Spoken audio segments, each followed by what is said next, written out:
सभी कश्तियां जला दो। सामने दुश्मन की भारी फौज थी, पीछे बेरहम समंदर और बीच में सिर्फ 7,000 मुजाहिद। न कोई किला, न कोई पनाह, न वापसी का रास्ता। साल था 711। दुनिया को अंदाजा भी नहीं था कि एक ऐसा वाकया होने वाला है जो यूरोप की सदियों की तकदीर बदल देगा। एक ऐसा सिपह सालार, एक ऐसा सरदार जो खुद तख्त पर नहीं बैठा, लेकिन उसने स्पेन का तख्त हिला दिया। उसका नाम था तारिक बिन जियाद।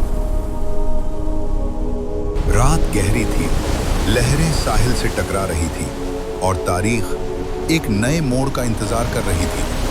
उत्तरी अफ्रीका से कश्तियां रवाना हुईं। उन्हें भेजा था गवर्नर मूसा इब्न नुसैर ने, और सामने था स्पेन, जहां हुकूमत करता था रॉड्रिक। रॉड्रिक की हुकूमत अंदर से कमजोर हो चुकी थी। आवाम बेचैन थी, जुल्म और सियासी फसाद बढ़ चुके थे। तारिक जानता था ये सिर्फ जमीन की जंग नहीं है, ये इंसाफ कायम करने का मिशन है। सुबह से पहले फौज साहिल पर उतरी, वही पहाड़ जो हमेशा के लिए उसके नाम से जुड़ गया, जबल अल तारिक, आज जिसे दुनिया जिब्राल्टर कहती है। तारिक ने अपने लश्कर को जमा किया। चेहरों पर थकान थी, लेकिन दिलों में यकीन। तब उसने कहा, ऐ लोगों, दुश्मन तुम्हारे सामने है, समंदर तुम्हारे पीछे। अगर सब्र करोगे तो कामयाबी तुम्हारी होगी। फिर उसने वो फैसला किया जो सदियों तक याद रखा गया, कश्तियां जला दो।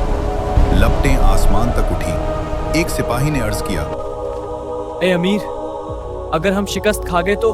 तारिक ने जवाब दिया, शिकस्त का सवाल ही नहीं। अब हमारे पास दो ही रास्ते हैं, या गलबा या शहादत। कुछ ही अरसे बाद ग्वादालेते का मैदान, एक तरफ छोटा लश्कर, दूसरी तरफ बड़ी फौज।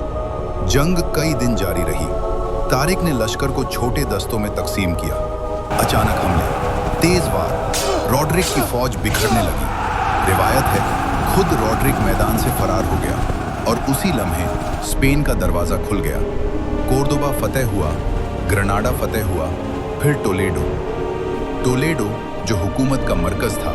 जब फौज दाखिल हुई तो न कत्लेआम हुआ, न इंतकाम, बल्कि अमन का ऐलान किया गया। तारिक ने फरमाया, जो अपने घर में रहेगा वो महफूज रहेगा। यही असली फतेह थी। तलवार से हासिल की हुई जमीन इंसाफ से संभाली गई। जब खबर पहुंची मूसा इब्न नुसैर तक, वो खुद एक बड़ा लश्कर लेकर स्पेन आए, दो अजीम सिपह सालार, एक ही मकसद के लिए। कुछ तारीखी रिवायतों में आता है कि उनके दरमियान सख्ती भी हुई, लेकिन मकसद एक था, नया निज़ाम कायम करना। धीरे धीरे अंदलुस इल्म और तहजीब का मरकज बन गया। मसाजिद बनी, मदरसे कायम हुए, लाइब्रेरियां आबाद हुईं, कोर्दोबा में हजारों किताबें जमा हुईं। जब यूरोप के कई इलाके तारीकी में थे, अंदलुस रोशनी का निशान बन चुका था। ये सिर्फ जंग नहीं थी, ये एक तहजीब की बुनियाद थी।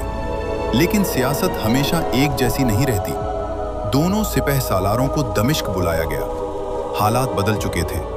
शायद उन्हें वो मुकाम न मिला जिसके वो हकदार थे। लेकिन तारीख ताज से नहीं लिखी जाती, तारीख फैसलों से लिखी जाती है। आज भी जब कोई जिब्राल्टर का नाम लेता है, वो असल में कहता है जबल अल तारिक।